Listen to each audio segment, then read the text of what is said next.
Di sebuah desa kecil yang terpencil, hiduplah seorang anak laki-laki bernama Jembling. Ia adalah seorang yatim piatu yang terlahir dari keluarga miskin, dan sejak bayi, ia diasuh oleh kakek dan neneknya yang sudah tua renta. Kehidupan mereka penuh perjuangan, bergantung pada hasil ladang yang tak seberapa.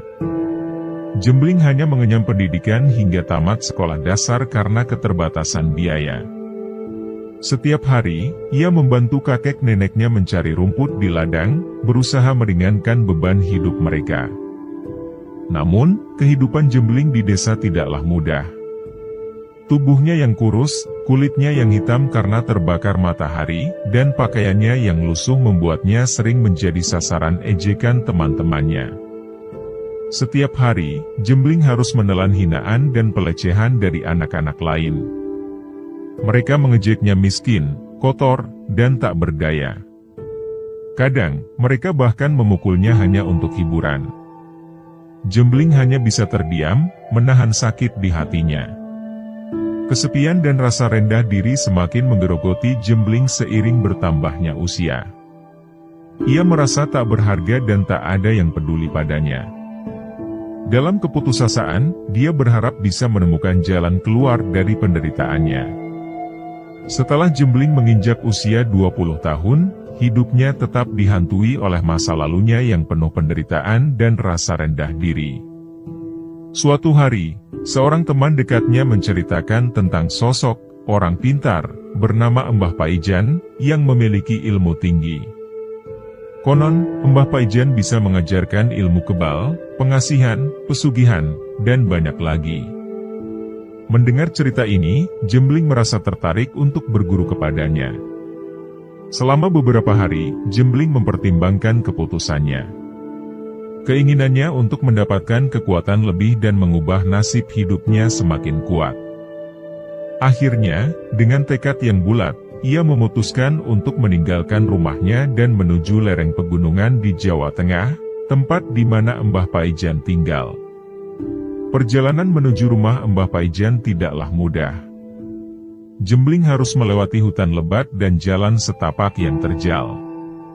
Setelah berhari-hari berjalan, akhirnya ia sampai di tujuan. Rumah Mbah Paijan terletak di sebuah lereng yang sepi, jauh dari keramaian. Rumah itu sederhana, hanya terbuat dari bilik bambu dan berukuran kecil, mencerminkan kehidupan yang jauh dari kemewahan. Mbah Paijan, meskipun hidup sederhana, adalah sosok yang sangat dihormati. Penampilannya tenang dan penuh wibawa. Ia seolah menjauhi hiruk-pikuk dunia luar, namun banyak orang yang datang kepadanya, terutama pada malam Selasa dan Jumat Kliwon. Malam-malam tersebut dianggap sakral, dan Mbah Paijan sering menjadi perantara bagi mereka yang ingin menjalankan ritual pesugihan, mencari kekayaan dengan cara gaib. Begitu bertemu dengan Mbah Paijan, tanpa membuang waktu, Jembling langsung mengutarakan maksud kedatangannya. Dengan suara sedikit gemetar ia berkata, "Mbah, saya ingin belajar ilmu kesaktian dari Mbah." Mbah Paijan hanya tertawa mendengar permintaan Jembling. Dengan mata tajam, ia bertanya, "Buat apa kamu ingin punya ilmu kesaktian, nak?" Jembling menunduk sejenak, mengumpulkan keberanian untuk menjawab, "Biar saya tidak direndahkan dan dipukuli orang lagi, Mbah. Saya ingin dihormati oleh orang lain." Mbah Paijan mengangguk pelan, kemudian berkata, "Kalau kamu mau, ada syaratnya. Tapi ingat, syarat ini sangatlah berat. Aku yakin kamu tidak akan sanggup, nak." Dengan tekad bulat, Jembling menjawab, "Saya sanggup, Mbah. Sumpah, Mbah, apapun risikonya akan saya jalani." Karena Jembling terus memohon dengan penuh keyakinan, akhirnya Mbah Paijan mengiyakan permohonan tersebut. "Baiklah kalau begitu, kamu harus tinggal beberapa hari di sini. Kamu harus menjalani persyaratan dan tirakat untuk memasukkan ilmu kebal itu ke dalam tubuhmu." Jembling mengangguk penuh semangat. Ia siap untuk menempuh apapun demi mencapai tujuannya. Mbah Paijan mulai mempersiapkan berbagai ritual dan menjelaskan apa yang harus dilakukan oleh Jembling. "Aku akan memasukkan kekuatan jin kafir ke dalam tubuhmu. Kekuatan ini akan membuatmu kebal dari segala senjata tajam dan mampu membengkokkan sebatang besi. Dengan kekuatan ini, kamu akan bisa mewujudkan apa yang kamu inginkan. Tapi ingat, ilmu ini harus dirawat setiap malam Jumat Kliwon. Kamu harus memberikan sesajen dan tumbal. Apakah kamu bersedia? Tanpa ragu, Jembling menjawab, "Saya bersedia, Mbah." Jembling merasa tidak perlu berpikir ulang lagi untuk mengikuti persyaratan yang diberikan oleh Mbah Paijan. Ia menjalani persyaratan ritual dengan penuh kesungguhan, mengamalkan mantra-mantra yang diberikan selama 40 hari. Setiap hari, ia melakukan tirakat dan meditasi, berusaha menyatukan tubuh dan jiwanya dengan kekuatan yang akan diberikan. Setelah menjalani semua persyaratan dan ritual yang berat, akhirnya Jembling berhasil menguasai ilmu yang diajarkan oleh Mbah Paijan. Tubuhnya kini kebal dari segala senjata tajam, dan kekuatan luar biasa mengalir dalam dirinya. Sebelum berpamitan, Mbah Paijan mengingatkan sekali lagi pentingnya merawat ilmu tersebut. "Ingat nak, kamu harus merawat ilmu ini dengan sesajen dan tumbal setiap malam Jumat Kliwon. Jangan pernah lupa." Sebagai bentuk pengorbanan dan persembahan terakhir, Jembling melakukan ritual menyembelih ayam cemani, ayam dengan tubuh berwarna hitam pekat. Ritual ini dilaksanakan dengan hikmat di bawah bimbingan Mbah Paijan. Darah ayam cemani tersebut digunakan dalam upacara sebagai tanda penyempurnaan ilmu yang telah ia dapatkan. Dengan ilmu baru yang kini mengalir dalam tubuhnya, Jembling berpamitan kepada Mbah Paijan. Ia berjanji untuk merawat dan menggunakan kekuatan tersebut sesuai dengan yang diajarkan. Dalam hatinya, Jembling merasa siap untuk kembali ke dunia luar, membawa ilmu kesaktian yang akan mengubah nasib hidupnya. Kini ia merasa lebih kuat dan lebih siap untuk menghadapi apapun yang ada di depannya. Dengan kekuatan baru ini, ia berharap bisa mendapatkan penghormatan yang selama ini ia dambakan. Setelah menyelesaikan segala ritual dan menerima ilmu dari Mbah Paijan, Jembling kembali ke kampung halamannya dengan penuh harapan dan kekuatan baru. Namun, setibanya di rumah, kenyataan pahit menantinya. Kakek yang sangat dicintainya telah meninggal dunia. Kematian sang kakek begitu mendadak dan terkesan misterius. Tetangga-tetangganya bercerita bahwa kakek Jembling ditemukan tergeletak di bawah pohon di ladang, dengan celurit yang masih menancap di lehernya. Menurut cerita, kakeknya saat itu sedang menyabit rumput. Entah bagaimana kejadiannya, mungkin kakeknya naik ke atas pohon untuk memotong ranting, lalu terjatuh dan celurit yang dipegangnya tanpa sengaja menancap di lehernya saat jatuh. Namun, bagi Jembling, kejadian itu terasa lebih dari sekadar kecelakaan aneh. Dalam benaknya, ia teringat dengan ritual yang dilakukan di rumah Mbah Paijan. Ayam cemani yang disembelih dan darahnya yang diminum terasa mirip dengan cara kematian kakeknya. Kematian ayam cemani itu tampaknya seperti isyarat atau simbol dari kematian yang akan datang. Jembling teringat peringatan Mbah Paijan tentang pentingnya sesajen dan tumbal. Dalam hatinya, ia mulai merasa bahwa kematian kakeknya mungkin merupakan tumbal pertama dari kekuatan yang diperolehnya. Pemikiran ini mencabik-cabik hati Jembling. Rasa bersalah mulai menggerogoti dirinya, seolah-olah kematian kakeknya adalah akibat langsung dari keputusan yang ia buat. Dengan perasaan yang campur aduk, Jembling berusaha menepis rasa bersalahnya. Ia berusaha meyakinkan dirinya bahwa kematian kakeknya adalah sebuah kecelakaan yang tragis, bukan akibat dari ilmu gaib yang ia peroleh. Namun, bayangan dan rasa bersalah itu terus menghantuinya. Dalam upaya menenangkan dirinya, Jembling berdiam di rumah, merenung dan berdoa untuk arwah kakeknya. Ia mencoba menemukan kedamaian di tengah kesedihan dan rasa bersalah yang menghimpit. Jembling tahu bahwa ia harus tetap kuat, baik untuk neneknya yang kini sangat membutuhkan dukungannya, maupun untuk dirinya sendiri.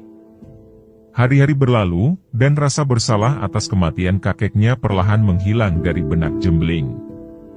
Ia kini berubah menjadi pria yang pemberani dan tangguh, jauh berbeda dari sosok pemuda yang dulu selalu direndahkan. Jika ada orang yang meremehkan atau merendahkannya, Jembling tidak akan tinggal diam. Ia akan menantang mereka berkelahi, bahkan berani meminta lawannya memakai senjata tajam sementara dirinya hanya bertarung dengan tangan kosong. Suatu ketika, di sebuah sore yang tenang, terjadi perselisihan antara Jembling dan sekelompok pemuda desa. Konflik kecil ini dengan cepat memanas menjadi tantangan perang tanding. Jembling, dengan tatapan penuh kemarahan, menantang pemuda-pemuda itu. Tantangan ini segera diterima oleh gerombolan pemuda yang merasa terhina. Saat pertarungan dimulai, para pemuda itu menyerang Jembling dengan pukulan, tendangan, dan sabetan celurit. Jembling hanya berdiri diam, membiarkan tubuhnya menjadi sasaran serangan. Namun, sesuatu yang ajaib terjadi. Setiap serangan tidak meninggalkan goresan sedikit pun di tubuh Jembling.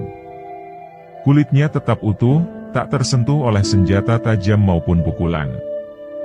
Malah, para pemuda yang memukulnya merasa tangan mereka kesakitan, seolah-olah memukul batu karang yang keras. Melihat Jembling yang tak mempan dibacok dan kebal terhadap segala serangan, komplotan pemuda itu terkejut dan mulai merasa takut.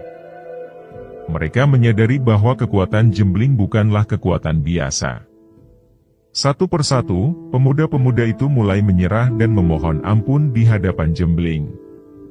Jembling, dengan tawa penuh kemenangan, merasa dirinya berada di atas angin. Ia merasakan kepuasan yang luar biasa melihat para pemuda itu tunduk padanya. Dengan sikap sombong, ia memerintahkan mereka untuk mencium dan menjilat kakinya. Ancaman yang mengerikan ia lontarkan, jika kalian tidak mau, aku akan menghabisi kalian semua.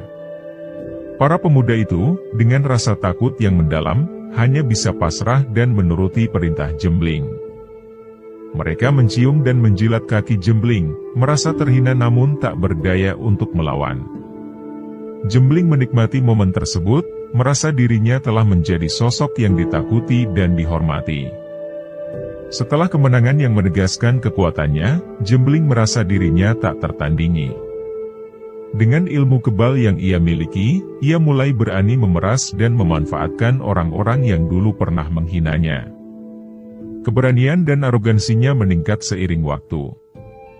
Tidak hanya puas dengan balas dendam pribadi, Jembling melihat peluang untuk mendominasi wilayahnya dengan kekerasan dan intimidasi. Jembling merekrut para pemuda berandalan dari desa, membentuk kelompok yang setia kepadanya. Dengan kelompok ini, Jembling memperluas aksinya.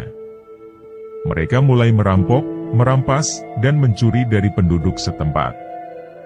Tidak ada yang berani melawan mereka karena takut dengan kekuatan luar biasa yang dimiliki Jembling dan kekejaman anak buahnya.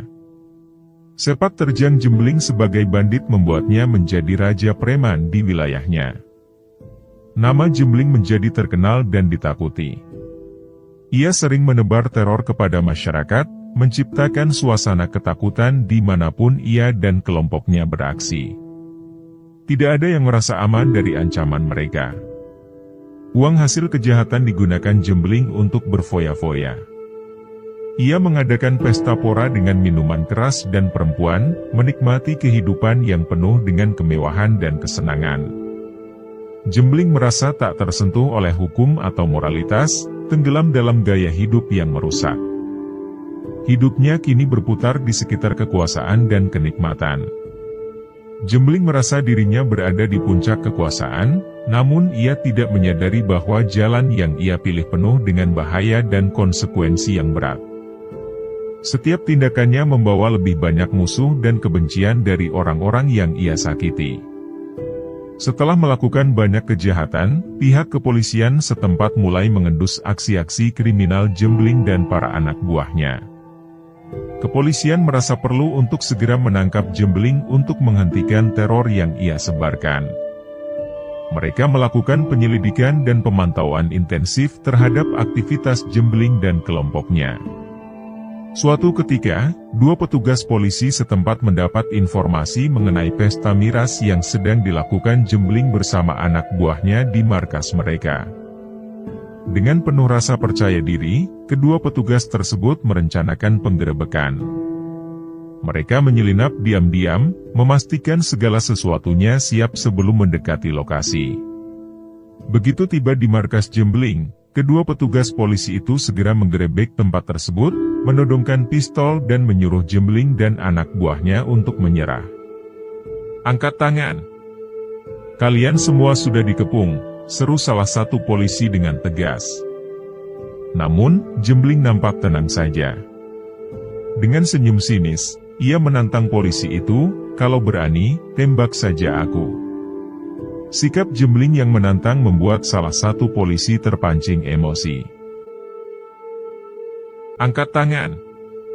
Kalian semua sudah dikepung," seru salah satu polisi dengan tegas. Namun, Jembling nampak tenang saja. Dengan senyum sinis, ia menantang polisi itu, "Kalau berani, tembak saja aku." Sikap Jembling yang menantang membuat salah satu polisi terpancing emosi. Sesuai prosedur, ia menembak kaki Jembling, berharap bisa melumpuhkannya tanpa harus membunuh. Namun, yang terjadi kemudian sungguh mengejutkan. Bukannya merintih kesakitan atau terjatuh, Jembling malah tertawa geli. Ia memperlihatkan bekas tembakan peluru yang ternyata hanya merobek kain celananya tanpa menggores kulitnya sama sekali. Wajah polisi itu berubah menjadi pucat dan gemetar. Rasa takut dan tidak percaya mulai menguasai mereka. Mereka menyadari bahwa Jembling bukanlah lawan biasa. Ketika salah satu dari mereka mencoba menghubungi bala bantuan, Jembling dan anak buahnya segera menyerang. Dengan cepat, kedua polisi itu dihajar beramai-ramai oleh Jembling dan para pengikutnya. Jembling mendekati salah satu polisi yang tergeletak kesakitan. Dengan suara mengancam, ia berkata, "Kalau kalian masih berani mengganggu kami, aku akan habisi kalian semua." Ini baru peringatan. Kedua polisi itu tak berdaya, dipenuhi rasa takut dan kesakitan. Mereka dipaksa meninggalkan tempat tersebut dengan luka-luka, membawa pesan mengerikan dari Jembling. Setelah insiden tersebut, Jembling dan kelompoknya merasa semakin kuat dan tak tertandingi. Mereka melanjutkan aksi-aksi kejahatan dengan lebih brutal, menyebarkan teror yang lebih luas di wilayah itu. Namun, di balik kemenangan tersebut, Jembling tidak menyadari bahwa ia telah menarik perhatian lebih besar dari pihak berwenang. Kejahatan yang semakin menjadi-jadi membuat pihak kepolisian dan masyarakat setempat bersatu untuk mencari cara menghentikannya. Masa depan Jembling yang penuh dengan kekuasaan dan kekerasan kini berada di ambang kehancuran, meskipun ia masih merasa tak terkalahkan. Setelah insiden memalukan yang menimpa dua petugas polisi, pihak kepolisian setempat semakin serius dalam upaya menangkap Jembling. Mereka tidak bisa membiarkan teror yang disebarkan oleh Jembling dan kelompoknya terus berlanjut. Kepolisian mengerahkan lebih banyak personel dan meminta bantuan beberapa warga yang berani untuk membantu penangkapan. Pada suatu siang, Jembling sedang berada di rumah neneknya yang sedang tidak enak badan. Jembling dengan kasih sayang memijat neneknya, berusaha meringankan rasa sakit yang dirasakan wanita tua itu. Di saat yang sama, kepolisian telah merencanakan penggerebekan dengan matang. 10 anggota polisi bersama beberapa warga setempat bergerak menuju rumah nenek Jembling. Tanpa disangka, penggerebekan dilakukan dengan cepat dan tepat. Polisi dan warga mengepung rumah nenek Jembling, masuk dengan sigap dan mengejutkan Jembling. Meskipun biasanya ia akan melawan, kali ini Jembling memilih untuk tidak membuat keributan di rumah neneknya yang ia cintai. Ia dengan sukarela mengangkat tangan, membiarkan dirinya ditangkap tanpa perlawanan. Polisi dengan cepat memborgol Jembling dan membawanya ke kantor polisi. Di sepanjang jalan, Jembling tetap tenang, meski dalam hatinya ia merasa marah dan terhina. Ia tahu bahwa tindakannya untuk tidak melawan adalah demi neneknya, bukan karena ia takut kepada polisi. Di kantor polisi, Jembling diperiksa dan diinterogasi. Meskipun pihak kepolisian memiliki banyak bukti bahwa Jembling terlibat dalam berbagai kejahatan, tidak semuanya kuat dan dapat memberatkannya di pengadilan. Banyak saksi takut memberikan keterangan karena takut akan pembalasan dari Jembling dan anak buahnya. Akhirnya, karena kurangnya bukti yang kuat, Jembling hanya dikenakan pasal ringan. Pengadilan memutuskan untuk menjatuhkan hukuman penjara selama 2 tahun. Meskipun hukuman ini jauh lebih ringan dari yang diharapkan pihak kepolisian, mereka merasa lega karena setidaknya Jembling akan berada di balik jeruji untuk sementara waktu. Setelah dipenjara, Jembling tidak menunjukkan tanda-tanda bertaubat atau menjadi lebih baik. Justru sebaliknya, ia semakin sombong dan agresif. Dengan keyakinan bahwa kekuatan kebalnya akan membuatnya tak terkalahkan, Jembling seringkali membuat keributan di rumah tahanan tempat ia ditahan. Ia memandang penjara bukan sebagai tempat untuk menghukum atau memperbaiki diri, tetapi sebagai arena baru untuk menunjukkan kekuatannya. Jembling dengan sombongnya menantang siapa saja yang dianggap penguasa narapidana di sana. Setiap kali ada keributan, Jembling selalu terlibat, memanfaatkan setiap kesempatan untuk membuktikan bahwa dirinya lebih kuat dan lebih menakutkan daripada narapidana lainnya. Pertarungan demi pertarungan, Jembling selalu keluar sebagai pemenang, semakin memperkuat reputasinya sebagai sosok yang tak terkalahkan. Dengan cepat, ambisi Jembling untuk menjadi penguasa baru di rumah tahanan mulai terlihat. Ia ingin menguasai tempat itu, memastikan bahwa semua narapidana lain tunduk kepadanya. Jembling tidak hanya menggunakan kekuatan fisiknya, tetapi juga kecerdikannya untuk membentuk aliansi dengan beberapa narapidana yang kuat. Ia menjanjikan perlindungan dan keuntungan bagi mereka yang setia kepadanya. Dalam waktu singkat, Jembling berhasil membentuk kelompok baru di dalam penjara. Kelompok ini mematuhi setiap perintahnya dan membantu Jembling memperkuat cengkeramannya di rumah tahanan. Narapidana lain yang awalnya ragu atau menolak, perlahan-lahan mulai tunduk di bawah kekuasaan Jembling. Mereka tidak punya pilihan lain selain mematuhi, karena takut akan kekuatan dan kekejaman Jembling. Di balik jeruji, Jembling menjalankan rumah tahanan dengan cara yang mirip dengan cara ia menguasai desanya. Ia memaksa narapidana lain untuk melayani dan menuruti kehendaknya. Segala sesuatu yang terjadi di dalam penjara, dari distribusi makanan hingga pengaturan kerja, harus mendapatkan persetujuan dari Jembling dan kelompoknya. Siapapun yang berani melawan atau menentang, akan dihajar tanpa ampun. Petugas penjara yang menyadari peningkatan kekerasan dan keributan di dalam penjara mencoba mengendalikan situasi. Namun, mereka juga menemukan bahwa Jembling bukanlah narapidana biasa. Upaya mereka untuk meredam kekuatan Jembling seringkali gagal, karena Jembling selalu menemukan cara untuk menghindari atau menghadapi hukuman yang diberikan kepadanya. Dengan cara ini, Jembling memastikan bahwa ia tetap menjadi sosok yang ditakuti dan dihormati, bahkan di balik jeruji.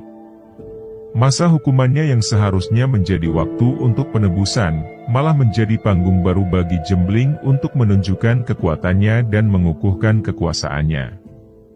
Ambisinya untuk menjadi penguasa, dimanapun ia berada, tidak pernah padam, dan penjara menjadi tempat lain bagi Jembling untuk memerintah dengan tangan besi.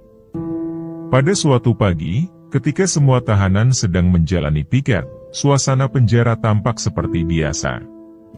Narapidana menjalankan tugas mereka, membersihkan area penjara di bawah pengawasan petugas keamanan. Namun, di antara mereka, ada seorang narapidana yang merasa kekuasaannya terusik oleh Jembling. Narapidana ini, yang dikenal sebagai sosok berpengaruh di penjara sebelum Jembling datang, merasa terancam dan berniat mengembalikan status sebagai penguasa para napi. Dengan niat jahat, narapidana itu mempersiapkan sebuah besi yang telah ia tajamkan. Di saat semua orang sibuk dengan tugas mereka, ia melihat kesempatan untuk menyerang Jembling. Tanpa berpikir panjang, ia menyelinap mendekati Jembling dan dengan cepat mencoba menikamnya dengan besi tajam tersebut. Namun, betapa terkejutnya narapidana itu saat besi yang ia tusukkan malah bengkok saat mengenai tubuh Jembling. Kejadian ini tidak hanya mengejutkannya tetapi juga semua orang yang melihatnya. Jembling yang merasa diserang dan dipermalukan, langsung marah.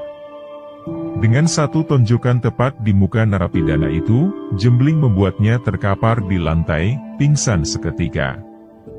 Para narapidana lain yang menyaksikan kejadian itu, termasuk para petugas keamanan penjara, merasa heran dan takut melihat kesaktian yang dimiliki Jembling.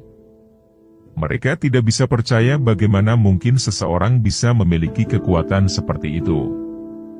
Jembling semakin ditakuti dan dihormati oleh para narapidana lainnya, yang sekarang benar-benar memahami bahwa melawan Jembling sama saja dengan mencari mati.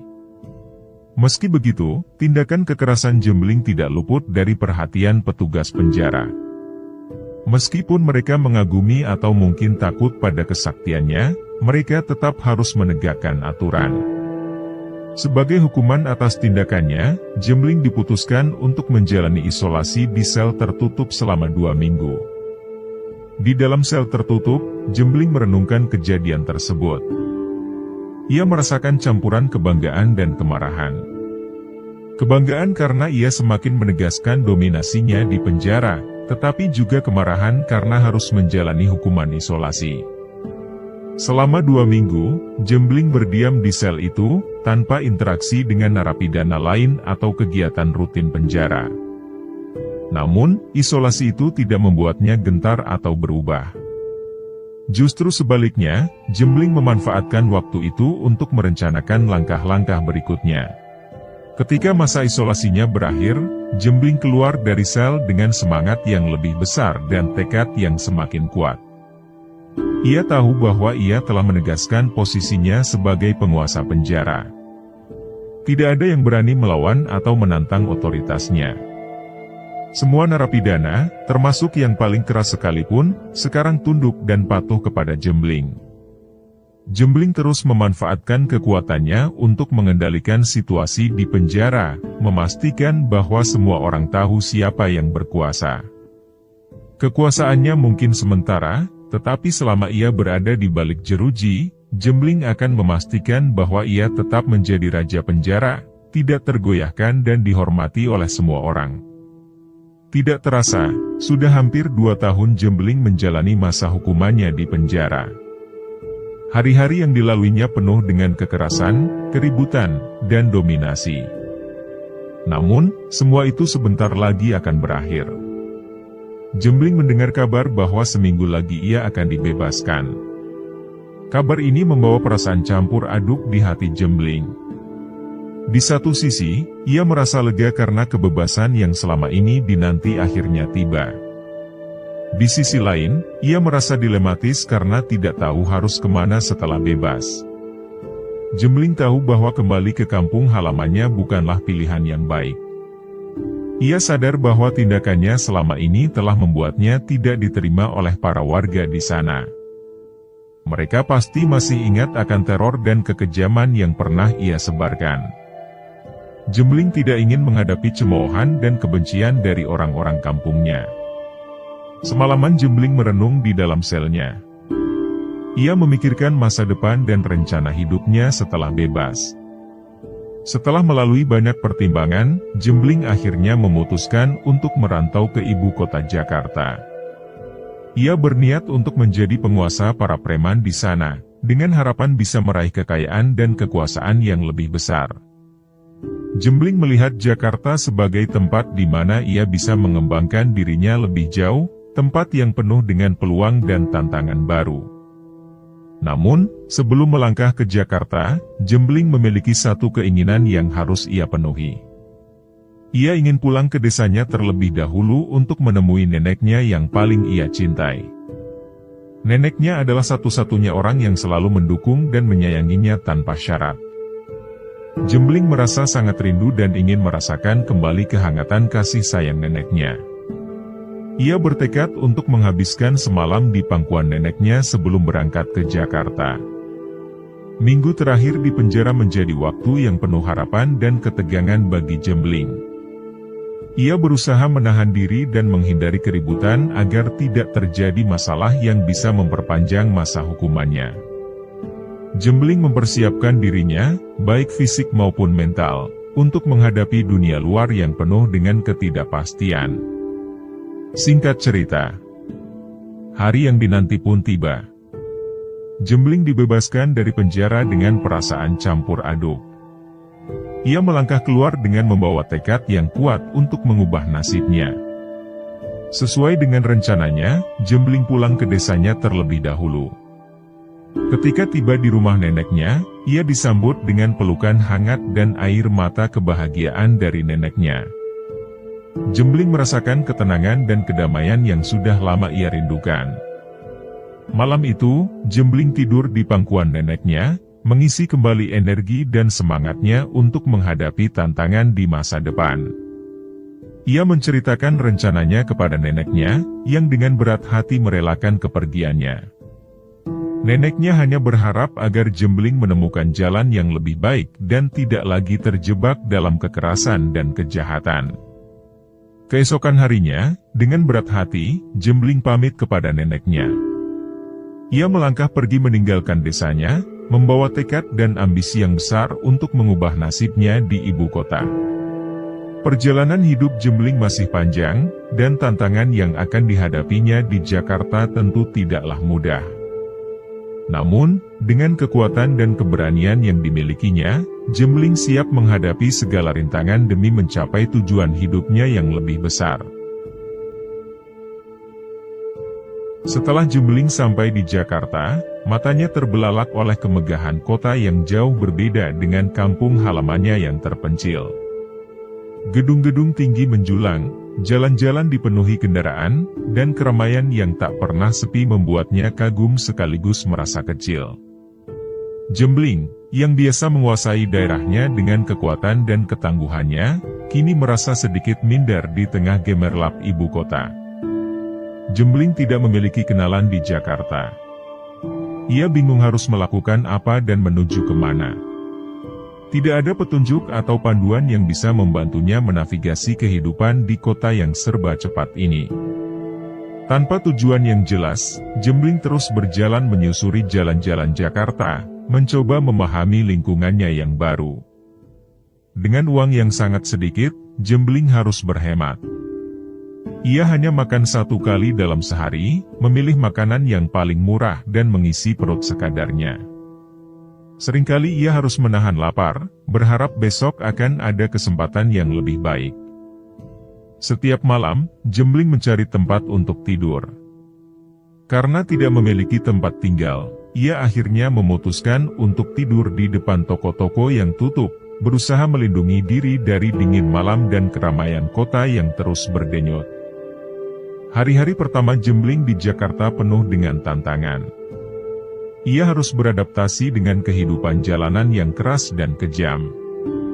Setiap malam, saat berbaring di trotoar, Jembling memikirkan langkah-langkah yang harus ia ambil selanjutnya. Ia bertekad untuk tidak menyerah, meskipun kenyataan hidup di kota besar jauh lebih berat daripada yang pernah ia bayangkan. Jembling mulai memperhatikan lingkungan sekitarnya dengan lebih cermat. Ia mengamati orang-orang yang berlalu lalang, para pedagang kaki lima, dan kehidupan malam yang penuh dengan berbagai aktivitas. Setelah beberapa hari berjalan tanpa tujuan, Jembling akhirnya tiba di Terminal Manggarai. Di sana, ia melihat banyak orang sibuk menjadi pedagang asongan, menjual berbagai barang seperti makanan ringan, minuman, dan pernak-pernik kecil. Pemandangan ini memberi Jembling ide untuk mencari cara bertahan hidup di Jakarta. Ia menyadari bahwa untuk bertahan, ia harus memiliki penghasilan. Dengan tekad yang kuat, Jembling memberanikan diri untuk bertanya kepada salah satu pedagang asongan. "Pak, bagaimana caranya saya bisa bekerja seperti Bapak?" tanyanya penuh harap. Pedagang itu, yang bernama Pak Slamet, menatap Jembling sejenak sebelum tersenyum. "Kalau kamu mau jadi pedagang asongan, kamu harus kenal dulu sama bos kita, Pak Bagas." Dia yang atur semua pedagang di sini. Pak Slamet kemudian mengajak Jembling untuk bertemu dengan Pak Bagas, seorang pria parubaya dengan wajah ramah namun penuh wibawa. Setelah mendengarkan cerita Jembling tentang perjuangannya dan keinginannya untuk bekerja, Pak Bagas memutuskan untuk memberikan Jembling kesempatan. Baik, kamu bisa mulai bekerja di sini. Ambil barang-barang ini dan mulailah menjual, kata Pak Bagas sambil memberikan beberapa kotak makanan ringan dan minuman. Dengan semangat yang tinggi, Jembling memulai hari pertamanya sebagai pedagang asongan. Awalnya, ia merasa canggung dan sedikit malu, namun ia terus mencoba dan belajar dari pedagang lainnya. Hari demi hari, Jembling mulai terbiasa dengan ritme kerja sebagai pedagang asongan. Ia belajar cara menarik perhatian calon pembeli dan menjalin hubungan baik dengan pelanggan tetap. Penghasilan yang didapatkan mungkin tidak banyak, tetapi cukup untuk memenuhi kebutuhan dasarnya. Jembling bisa makan dengan lebih layak dan tidak perlu lagi tidur di trotoar setiap malam. Meski hidupnya masih jauh dari nyaman, Jembling merasa ada secercah harapan di depan mata. Pekerjaan ini memberinya rasa percaya diri dan keyakinan bahwa ia bisa bertahan di Jakarta. Pada suatu hari ketika Jembling berkeliling terminal Manggarai untuk berjualan, tiba-tiba ia dihampiri oleh seorang pria berwajah garang. Pria itu dikenal oleh para pedagang sebagai Aceng, preman yang menguasai terminal tersebut. Aceng menghampiri Jembling dengan langkah percaya diri, pandangan matanya tajam menilai pendatang baru yang terlihat masih polos di terminal. "Hei, kamu baru di sini, ya?" tanya Aceng dengan suara rendah namun mengintimidasi. Jembling hanya mengangguk pelan, berusaha tetap tenang meski hatinya sedikit berdebar. "Kalau kamu mau berjualan di sini dengan aman, kamu harus bayar uang keamanan ke saya," lanjut Aceng sambil menatap Jembling tajam. "Semua pedagang di sini bayar pajak keamanan ke saya. Saya yang pegang kendali di terminal Manggarai ini." Jembling menelan ludah, berusaha menahan diri. Di dalam benaknya, ia tahu bahwa dengan ilmu kebalnya, ia bisa saja melawan Aceng dan menunjukkan bahwa dirinya tidak bisa diancam begitu saja.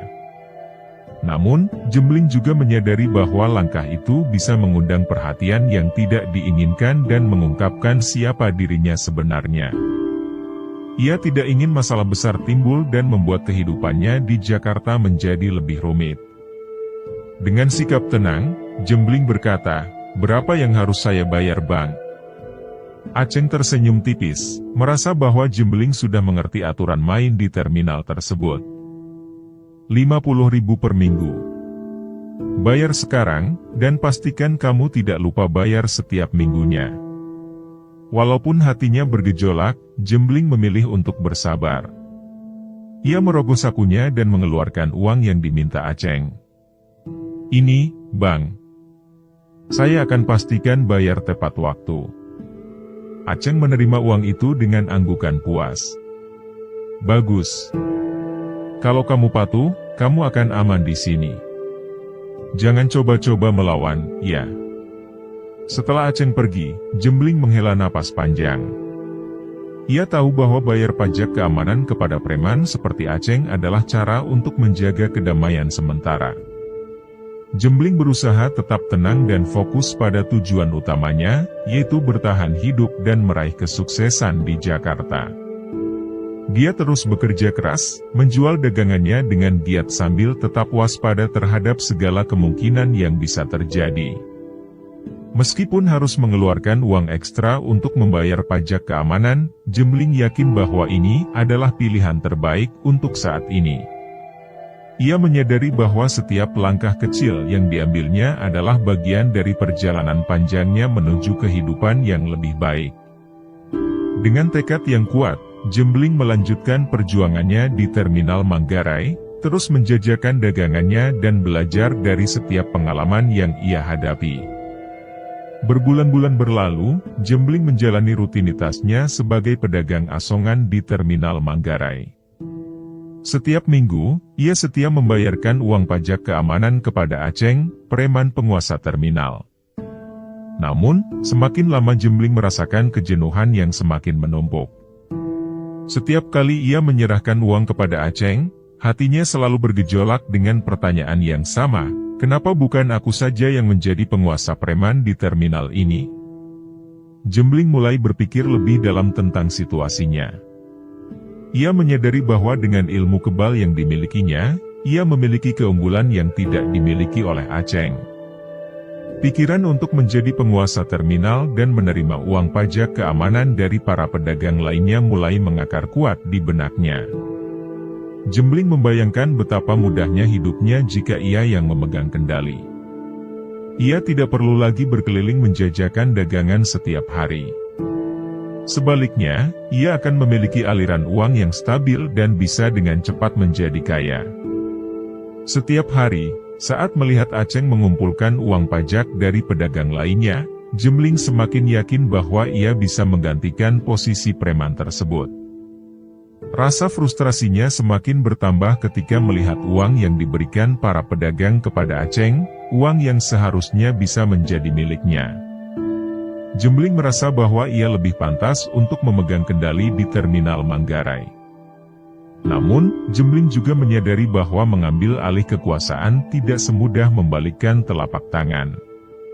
Ia perlu merencanakan dengan matang agar aksinya berhasil tanpa menimbulkan banyak keributan. Ia perlu memastikan bahwa ia bisa mendapatkan dukungan dari para pedagang dan preman lainnya di terminal. Jembling tahu bahwa meskipun ia memiliki ilmu kebal, menghadapi Aceng dan anak buahnya secara langsung tanpa persiapan bisa berakibat fatal. Dalam minggu-minggu berikutnya, Jembling mulai mengamati gerak-gerik Aceng dan anak buahnya dengan lebih seksama. Ia mencari celah dan kelemahan yang bisa ia manfaatkan. Selain itu, Jembling juga mulai membangun hubungan baik dengan para pedagang lainnya, berusaha mendapatkan dukungan mereka tanpa mengungkapkan rencananya secara langsung. Jembling juga memikirkan strategi terbaik untuk menantang Aceng. Ia tahu bahwa kekuatan fisik saja tidak cukup, ia perlu taktik yang cerdas dan dukungan moral dari para pedagang.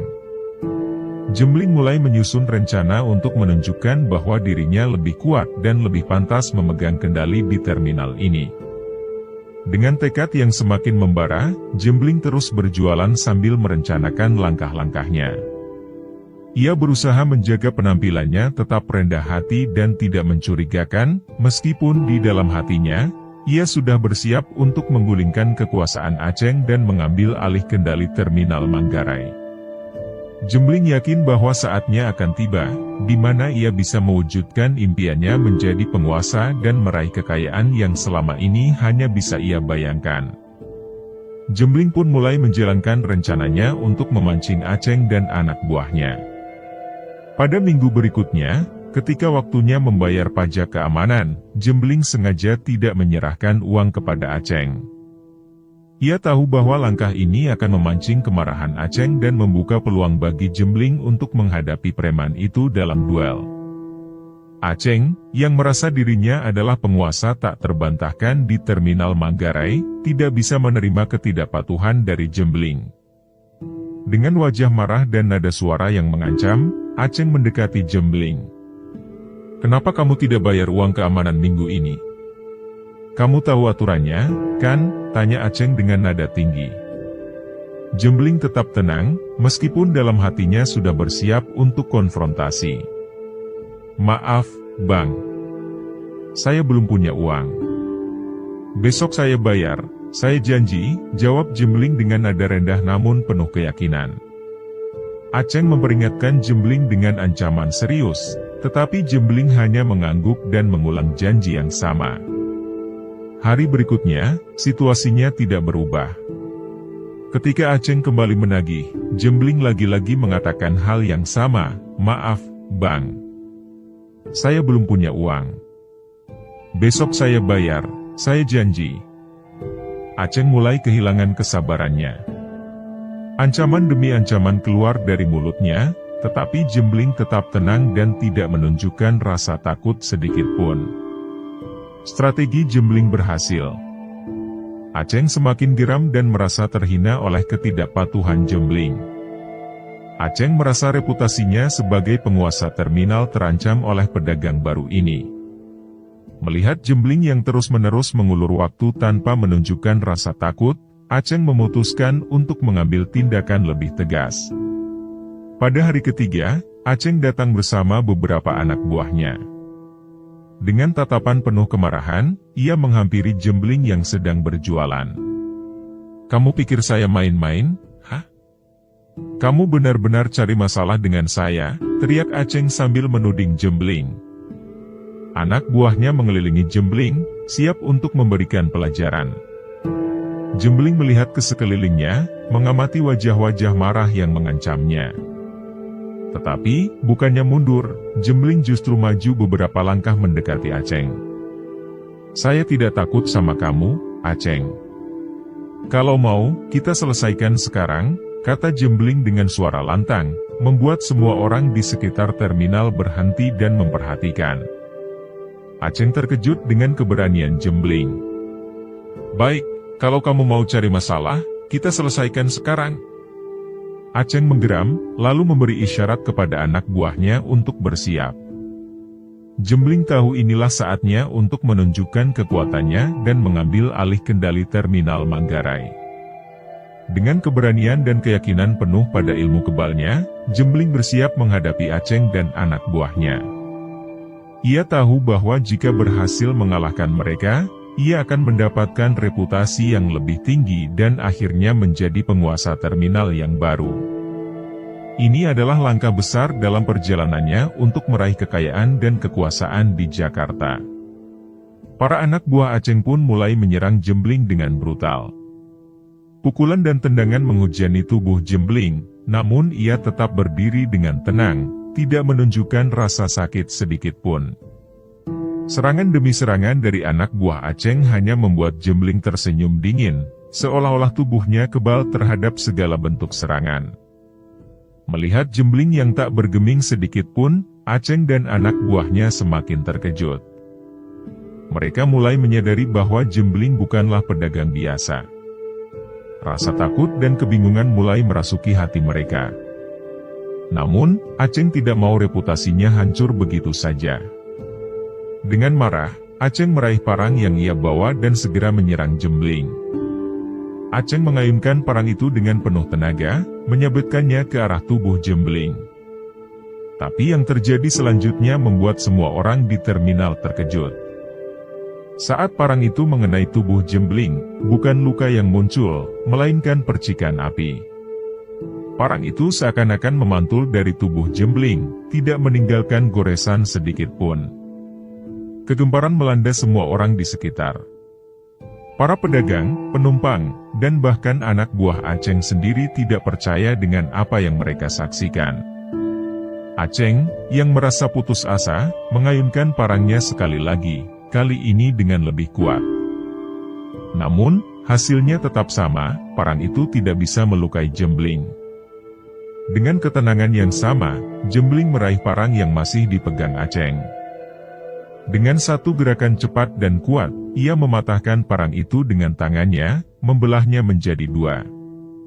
Aceng mundur dengan wajah pucat, matanya penuh ketakutan. "Siapa kamu sebenarnya?" tanya Aceng dengan suara gemetar, tidak bisa menyembunyikan rasa takutnya. Jembling menatap Aceng dengan tajam, seakan-akan menegaskan posisinya. "Aku bukan orang yang bisa kamu remehkan, Aceng. Mulai sekarang, akulah yang menguasai terminal ini," kata Jembling dengan suara yang tenang namun penuh wibawa. Para anak buah Aceng, yang melihat kekuatan Jembling yang luar biasa, mulai ragu untuk melanjutkan perlawanan. Mereka mundur perlahan, mengakui kekuatan baru yang kini ada di terminal Manggarai. Jembling telah menunjukkan bahwa dirinya bukanlah orang biasa, dan ia telah berhasil menaklukkan Aceng serta anak buahnya tanpa sedikit pun cedera. Setelah peristiwa heroik yang memperlihatkan kekuatannya, Jembling menjadi penguasa baru di terminal Manggarai. Kini, dia yang menerima uang keamanan dari para pedagang di terminal tersebut. Reputasinya sebagai pria yang tak tertandingi dan kebal terhadap senjata membuatnya dihormati dan ditakuti oleh semua orang di sana. Para anak buah Aceng, yang sebelumnya mengabdi dengan setia kepada pemimpin mereka, mulai merasakan perubahan. Mereka menyadari bahwa kekuatan Jembling jauh melampaui Aceng, dan banyak dari mereka yang membelot dan bergabung dengan Jembling. Mereka melihat peluang untuk berada di sisi yang lebih kuat dan menikmati keuntungan di bawah kepemimpinan baru. Jembling menerima mereka dengan tangan terbuka, tetapi ia tetap menunjukkan bahwa kedisiplinan dan loyalitas adalah hal utama. Dengan lebih banyak anak buah di bawah komandonya, kekuasaannya semakin kokoh. Terminal Manggarai menjadi wilayah di mana tidak ada yang berani menentangnya.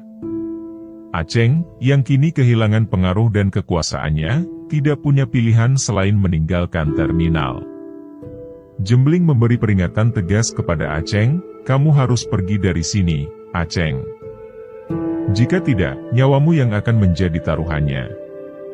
Aceng, yang masih dihantui oleh ketakutan setelah kejadian sebelumnya, tahu bahwa ancaman itu bukanlah sesuatu yang bisa diabaikan.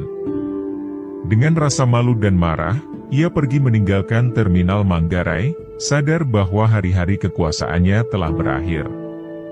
Dengan Aceng yang diusir, Jembling sepenuhnya menguasai terminal Manggarai. Ia memegang kendali atas segala aktivitas di sana, memastikan semua berjalan sesuai keinginannya. Para pedagang, yang dulu takut pada Aceng, kini memberikan uang keamanan kepada Jembling dengan penuh kepatuhan. Mereka tahu bahwa menentang Jembling bukanlah pilihan yang bijak. Di bawah kekuasaan Jembling, terminal menjadi tempat yang tertata lebih rapi, meski dengan tangan besi. Ia memanfaatkan uang yang diperolehnya untuk memperkuat posisinya dan memperluas pengaruhnya. Jembling pun hidup dengan lebih nyaman, tidak lagi perlu berjualan keliling dan dapat menikmati hasil dari kekuasaannya. Kekuasaan Jembling di terminal Manggarai menjadi bukti bahwa dengan kekuatan dan keberanian, ia dapat mengubah nasibnya dari seorang anak yang terhina dan miskin menjadi penguasa yang ditakuti dan dihormati. Setelah menjadi raja preman di terminal Manggarai, kehidupan Jembling berubah drastis. Kekayaan dan kekuasaan yang ia raih membuatnya dihormati oleh semua orang di sekitarnya.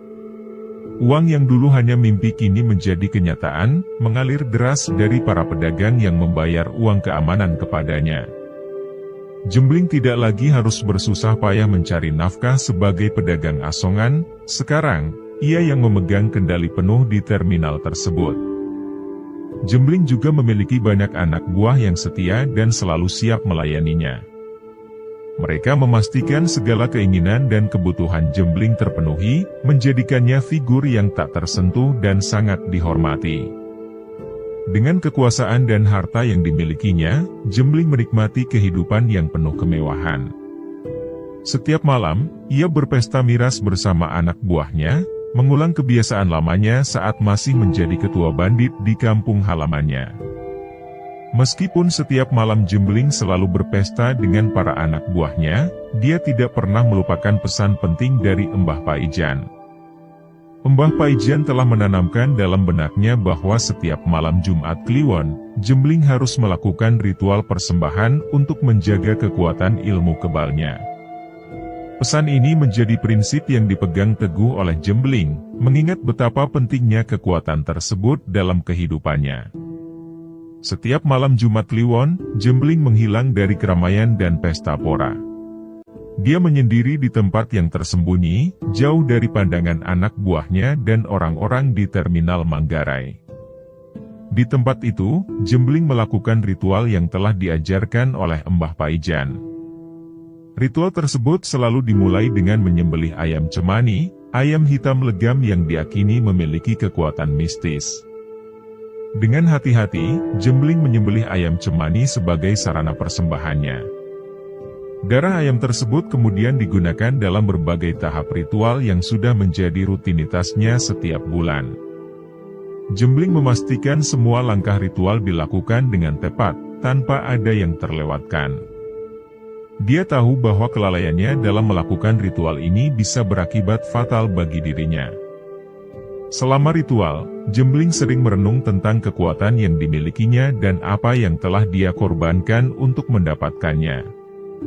Meskipun hidupnya kini penuh kemewahan dan kekuasaan, ada sisi dari dirinya yang selalu terhubung dengan dunia gaib yang memberinya kekuatan. Ritual malam Jumat Kliwon ini mengingatkan Jembling akan asal-usul kekuatannya dan tanggung jawab besar yang datang bersama kekuatan tersebut. Begitu selesai dengan ritual, Jembling kembali ke kehidupan sehari-harinya sebagai Raja Preman Terminal Manggarai. Dia menyembunyikan aktivitas ritualnya dari semua orang, memastikan tidak ada yang tahu rahasia di balik kekuatan luar biasa yang dimilikinya. Dengan begitu, Jembling bisa mempertahankan posisinya tanpa ada orang lain tahu kelemahannya, dan terus menikmati kehidupannya sebagai penguasa terminal. Seperti sifat manusia pada umumnya yang tak pernah merasa puas, Jembling yang sudah berbulan-bulan mendapatkan uang dari para pedagang mulai merasa kurang. Hasil yang didapatkan dari memeras pedagang di terminal Manggarai terasa tidak cukup untuk memenuhi ambisinya yang semakin besar. Jembling mulai berpikir keras, mencari cara untuk mendapatkan uang yang lebih banyak lagi. Setelah beberapa hari memutar otak, sebuah ide muncul di benaknya.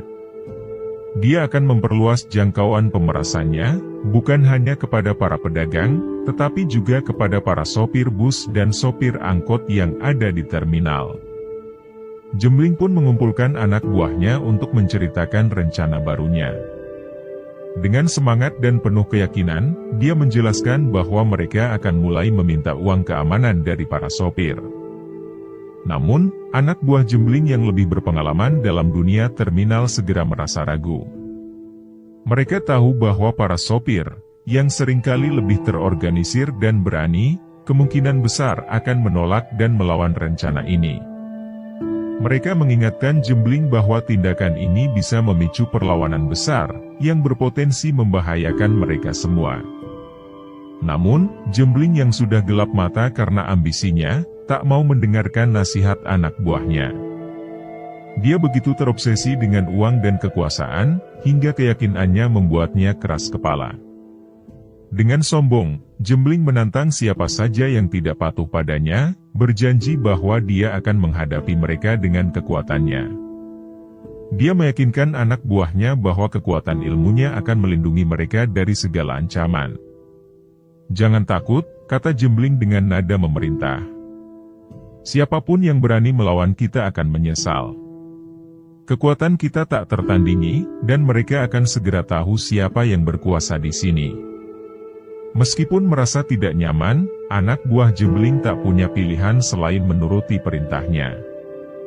Mereka hanya bisa berharap rencana ini tidak akan membawa malapetaka bagi mereka semua.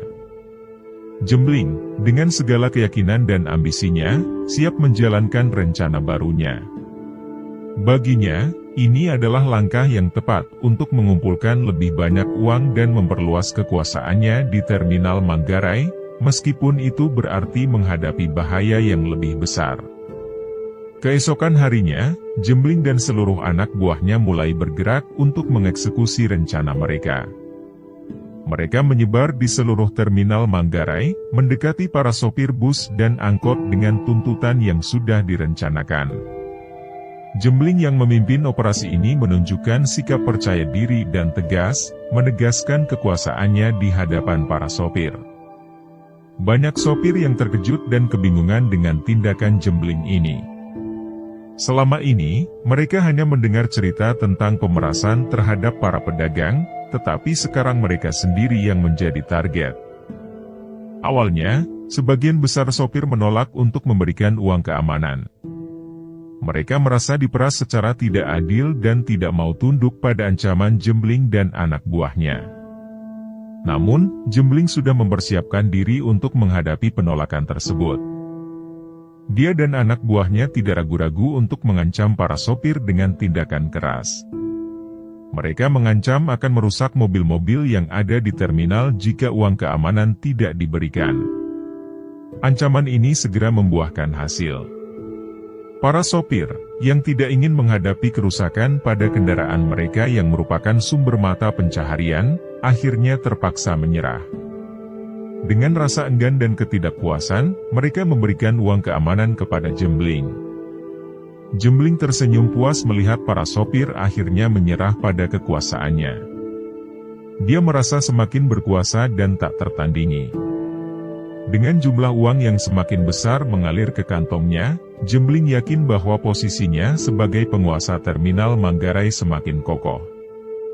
Para anak buahnya juga mulai melihat kekuatan dan dominasi Jembling, meskipun di hati mereka, ada perasaan was-was yang terus mengintai. Jembling semakin terlena oleh uang yang semakin banyak dia dapatkan. Setiap hari, uang dari para pedagang dan sopir mengalir deras ke kantongnya. Dengan kekayaan yang terus bertambah, Jembling menjalani kehidupan yang semakin mewah, berpesta dan berfoya-foya setiap malam tanpa khawatir akan masa depannya. Keadaan ini membuatnya merasa semakin berkuasa dan tak tertandingi di terminal Manggarai. Namun, Jembling tidak menyadari bahwa banyak orang di terminal yang kini mulai merencanakan cara untuk menjatuhkan kekuasaannya. Para pedagang, yang selama ini terpaksa menyerahkan uang keamanan, dan para sopir, yang baru-baru ini menjadi korban pemerasan, merasa semakin muak dengan tindakan Jembling dan anak buahnya. Mereka mulai bersatu, membicarakan strategi untuk melawan Jembling dan merebut kembali keamanan dan kenyamanan di terminal. Di sisi lain, para sopir bus dan angkot semakin sering membicarakan perlakuan tidak adil yang mereka terima dari komplotan Jembling. Mereka merasa tertindas dan tidak bisa menerima kenyataan bahwa mereka harus menyerahkan uang hasil jerih payah mereka kepada preman yang tidak berperasaan. Percakapan di antara para sopir mulai berubah menjadi diskusi serius tentang bagaimana mereka bisa melawan balik. "Ini sudah keterlaluan," kata seorang sopir bus kepada rekannya. "Kita harus mencari cara untuk menghentikan mereka." "Benar," jawab rekannya. "Kalau kita terus diam, mereka akan semakin berkuasa. Kita harus bertindak sebelum semuanya semakin parah." Diskusi-diskusi ini mulai menyebar di kalangan sopir dan pedagang, membentuk sebuah perlawanan bawah tanah yang bertekad untuk menggulingkan Jembling. Mereka tahu bahwa melawan Jembling tidak akan mudah, mengingat kesaktian dan kekuatan yang dimilikinya. Namun, keberanian dan rasa keadilan membuat mereka semakin yakin bahwa mereka harus melakukan sesuatu. Sementara itu, Jembling yang semakin larut dalam kekayaan dan kekuasaannya, tidak menyadari ancaman yang semakin mendekat. Dia terus menjalani kehidupannya dengan sombong dan angkuh, menganggap dirinya sebagai raja yang tak terkalahkan di terminal Manggarai. Namun, di balik senyum puasnya, awan gelap perlawanan mulai berkumpul, siap untuk meletus kapan saja. Para sopir pun berencana untuk mencari tahu apa pantangan dari ilmu kebal yang dimiliki oleh Jembling. Mereka yakin, jika bisa menemukan kelemahan tersebut, mereka bisa menghilangkan ilmu kebal Jembling dan melawannya dengan lebih mudah. Aceng, yang mendengar kabar bahwa para sopir dan pedagang ingin menjatuhkan kekuasaan Jembling, juga ikut bergabung. Dia merasa harus balas dendam kepada Jembling yang telah mengusirnya dari terminal Manggarai. Dengan semangat untuk menggulingkan Jembling, Aceng membawa serta anak buahnya dan mulai berkolaborasi dengan para sopir dan pedagang.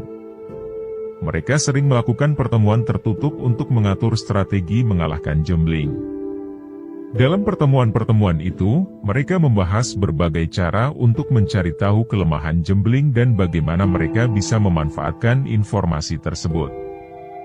Aceng memiliki rencana khusus. Dia menyuruh salah satu anak buahnya, yang selama ini sengaja ikut Jembling dengan niat memata-matai, untuk segera mencari tahu apa kelemahan Jembling. Anak buah Aceng yang bernama Rudi, yang sudah cukup lama berada di lingkaran dalam Jembling, mulai mengamati dengan lebih teliti setiap gerakan dan kebiasaan Jembling. Rudi memperhatikan bahwa setiap malam Jumat Kliwon, Jembling selalu menghilang dari pesta dan keramaian. Rudy mulai curiga dan memutuskan untuk mengikuti Jembling secara diam-diam. Suatu malam, dia melihat Jembling pergi ke tempat sepi dengan membawa ayam cemani. Dari kejauhan, Rudy menyaksikan Jembling melakukan ritual persembahan dengan menyembelih ayam tersebut. Rudy segera melaporkan penemuannya kepada Aceng. Aceng yang cerdas segera mengerti bahwa ritual ini kemungkinan besar berkaitan dengan ilmu kebal Jembling. Mereka mulai menyusun rencana untuk mengganggu ritual tersebut, dengan harapan bisa melemahkan atau bahkan menghilangkan kekuatan kebal Jembling. Jika kita bisa menghentikan dia melakukan ritual itu, mungkin kita bisa membuat dia kehilangan kekuatannya, kata Aceng dalam pertemuan rahasia mereka. Para sopir dan anak buah Aceng setuju dengan rencana tersebut. Mereka memutuskan untuk mengambil tindakan pada malam Jumat Kliwon berikutnya, membuat Jembling tidak bisa melakukan ritualnya. Mereka bersiap-siap dengan hati-hati, memastikan semua detail rencana berjalan dengan sempurna. Rudy juga mengungkapkan bahwa Jembling sangat lemah terhadap wanita. Dia menjelaskan bahwa ketika Jembling tertarik pada seorang wanita, dia sangat mudah mempercayai wanita tersebut. Informasi ini memberikan ide baru kepada Aceng untuk memanfaatkan kelemahan Jembling. Setelah mengetahui kelemahan Jembling, Aceng segera mengutus seorang wanita cantik bernama Cantika. Cantika adalah wanita yang cerdas dan berpenampilan menarik, sangat cocok untuk menjalankan tugas yang diberikan oleh Aceng. Tugas Cantika adalah membuat Jembling terlena kepadanya agar bisa mendapatkan informasi yang lebih banyak lagi tentang kelemahan dan rencana Jembling. Cantika mulai menjalankan misinya dengan mendekati Jembling secara perlahan. Dia sering muncul di tempat-tempat yang sering dikunjungi Jembling, seperti terminal dan warung tempat Jembling biasa bersantai. Dengan penampilannya yang menarik dan pembawaannya yang ramah, Cantika dengan mudah menarik perhatian Jembling. Jembling, yang memang mudah terpikat oleh wanita cantik, segera tertarik pada Cantika. Dia mulai mengajaknya berbicara, mengenalnya lebih dekat, dan tak lama kemudian, mereka sering terlihat bersama. Cantika memainkan perannya dengan sempurna, berpura-pura tertarik pada Jembling dan menunjukkan perhatian yang besar terhadapnya. Dalam waktu singkat, Jembling benar-benar jatuh hati kepada Cantika. Dia mulai mempercayai Cantika sepenuhnya dan tidak ragu-ragu menceritakan berbagai hal kepadanya, termasuk rencana-rencananya untuk masa depan dan beberapa rahasia tentang dirinya. Cantika, yang menjalankan misinya dengan cermat, mencatat semua informasi yang diberikan oleh Jembling. Dia secara rutin melaporkan temuannya kepada Aceng dan para sopir. Informasi ini semakin memperkuat posisi mereka dalam upaya untuk menggulingkan Jembling. Dia sangat percaya padaku sekarang, lapor Cantika kepada Aceng. Aku sudah mendapatkan banyak informasi tentang ritualnya dan rencananya di terminal. Aceng tersenyum puas mendengar laporan tersebut. Dengan informasi ini, mereka merasa lebih yakin bisa menjatuhkan Jembling dan menghentikan tiraninya di terminal Manggarai. Cantika terus bermain perannya dengan cermat, memastikan Jembling tetap percaya padanya. Dia mendukung Jembling dalam setiap kesempatan, membuat Jembling semakin yakin bahwa dia adalah wanita yang bisa diandalkan. Sementara itu, di balik layar, Cantika dan Aceng terus menyusun rencana untuk serangan akhir mereka terhadap Jembling. Setelah beberapa minggu mengumpulkan informasi tentang Jembling, malam Jumat Kliwon yang ditunggu-tunggu akhirnya tiba. Aceng menyuruh Cantika untuk memastikan bahwa Jembling tidak bisa melakukan ritualnya kali ini. Mereka tahu bahwa ritual tersebut adalah kunci untuk menjaga kekebalan Jembling, dan jika ritual itu tidak dilakukan, kekuatan Jembling bisa melemah. Sore harinya, sebelum melakukan ritual di malam harinya, Cantika dengan cerdik memasukkan obat tidur ke dalam minuman Jembling. Hari itu, Jembling sebenarnya tidak ingin berinteraksi dengan siapapun karena ingin fokus pada persiapan ritualnya. Namun, rayuan Cantika yang menggoda dan minta ditemani membuat Jembling akhirnya luluh. Di dalam kamar, Cantika terus merayu Jembling dengan bujuk rayu yang dahsyat. Saat Jembling lengah, Cantika memberikan minuman yang sudah dicampur obat tidur. Jembling, yang tidak menaruh curiga sedikit pun, meminum minuman tersebut dengan tenang. Tidak lama setelah itu, Jembling mulai merasa sangat mengantuk. Efek obat tidur mulai bekerja dengan cepat. Jembling pun tertidur pulas, tanpa menyadari bahwa dia telah dijebak oleh Cantika. Cantika menunggu hingga Jembling benar-benar tertidur sebelum meninggalkan kamar dengan senyum licik di wajahnya. Dia segera melaporkan keberhasilannya kepada Aceng. Pagi harinya, Jembling terbangun dengan perasaan panik. Dia segera menyadari bahwa dia telah melewatkan malam Jumat Kliwon tanpa melakukan ritualnya. Keringat dingin mengalir di wajahnya saat dia memahami dampak dari kelalaiannya. Ketakutan mulai merayapi pikirannya karena dia tahu bahwa tanpa ritual tersebut, kekuatan kekebalannya bisa menghilang. Jembling mencoba mengingat apa yang terjadi malam sebelumnya. Dia teringat bahwa Cantika berada di sampingnya sebelum dia tertidur. Namun, pikirannya masih kacau karena efek obat tidur yang belum sepenuhnya hilang. Dia merasakan perasaan bersalah dan kecurigaan, tetapi tidak memiliki bukti yang cukup untuk menuduh Cantika. Sementara itu, Aceng dan kompotannya mulai mempersiapkan langkah selanjutnya. Mereka tahu bahwa ini adalah momen yang mereka tunggu-tunggu. Dengan Jembling yang sekarang mungkin kehilangan kekuatannya, mereka memiliki peluang besar untuk menjatuhkannya sekali dan untuk selamanya. Aceng mengumpulkan semua anak buahnya dan para sopir yang telah sepakat untuk membantu. Mereka siap melancarkan serangan yang akan mengakhiri kekuasaan Jembling di Terminal Manggarai. Dengan persiapan yang matang dan rencana yang jelas, mereka bersiap untuk menghancurkan dominasi Jembling. Saat matahari mulai terbenam, Jembling masih merasakan kegelisahan. Dia mencoba menghubungi beberapa anak buahnya untuk memastikan semuanya dalam keadaan aman, tetapi firasat buruk terus menghantuinya. Jembling tahu bahwa malam ini bisa menjadi penentuan bagi dirinya. Sementara itu, Cantika terus memainkan perannya dengan sempurna, berpura-pura tidak tahu apa-apa tentang perasaan panik Jembling. Di balik layar, dia terus berkoordinasi dengan Aceng, memastikan semua rencana berjalan sesuai dengan yang telah mereka susun. Keesokan harinya, Jembling bersama anak buahnya seperti biasa menagih uang keamanan dari para pedagang dan sopir di Terminal Manggarai. Namun, hari itu terasa berbeda. Tidak ada satupun sopir yang mau memberikan uangnya kepada Jembling. Hal ini membuat Jembling merasa ada sesuatu yang tidak beres dan memicu kemarahannya. Para sopir, yang biasanya takut dan tunduk, kini tampak kompak dan berani. Mereka mulai berkumpul dalam jumlah besar, menunjukkan solidaritas mereka.